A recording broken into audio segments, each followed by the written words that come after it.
लखनऊ से एक सनसनीखेज मामला सामने आया है। पुलिस ने ऐसे जालसाज को गिरफ्तार किया है जिसने वर्षों तक खुद को आईएएस अफसर बताकर आम लोगों और प्रशासन दोनों को धोखा दे रहा था। गिरफ्तार आरोपी का नाम सौरभ त्रिपाठी है।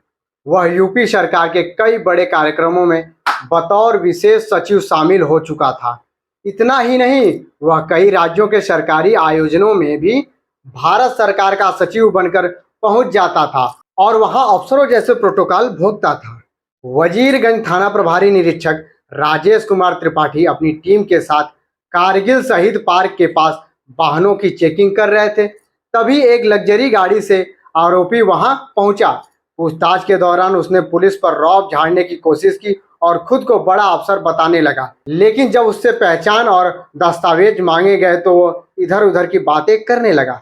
सख्ती से पूछताछ और कागजों की जांच के बाद उसका असली चेहरा सामने आया और पुलिस ने उसे गिरफ्तार कर लिया।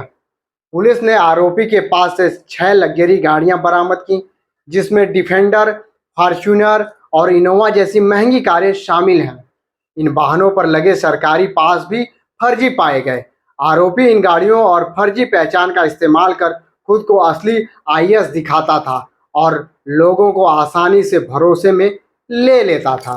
प्राथमिक जांच में सामने आया है कि सौरभ त्रिपाठी ने केवल यूपी की ही नहीं बल्कि कई राज्यों में खुद को वरिष्ठ अधिकारी बताकर ठगी की, अलग अलग जिलों में सरकारी सुविधाएं हासिल की और पैसे तथा अन्य लाभ भी उठाए। पुलिस को शक है कि उसके पीछे एक बड़ा नेटवर्क काम कर रहा है, जिसकी अब गहराई से जांच की जा रही है। सौरभ त्रिपाठी ने सोशल मीडिया पर भी कई फर्जी प्रोफाइल बनाई हुई थी। कहीं वो खुद को कैबिनेट स्पेशल सेक्रेटरी भारत सरकार लिखता था तो कहीं secretary urban rural development UP बन जाता था। इन प्रोफाइल्स के जरिए वह लोगों को प्रभावित करता था और अपने रुतबे को पुख्ता करता था। सबसे चौंकाने वाली बात यह है कि आरोपी कई सरकारी कार्यक्रमों में भी शामिल हो चुका है। वहां उसने बड़े अधिकारियों के बीच बैठकर तस्वीरें खिंचवाई और सोशल मीडिया पर डालकर अपनी पहचान और मजबूत की। पोस्ट लिखते समय भी उसने अक्सर खुद को आईएएस ही बताया।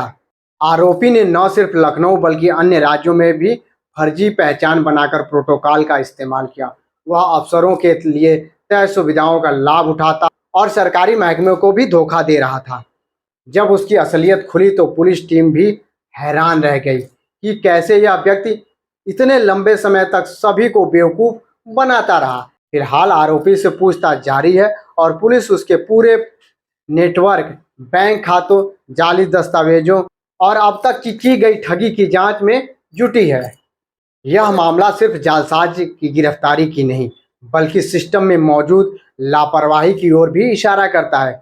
सवाल यह है कि जब एक फर्जी आईएएस इतने लंबे समय तक सरकारी कार्यक्रमों में घुसपैठ करता रहा तो सुरक्षा और सत्यापन की व्यवस्था पर कितना भरोसा किया जा सकता है।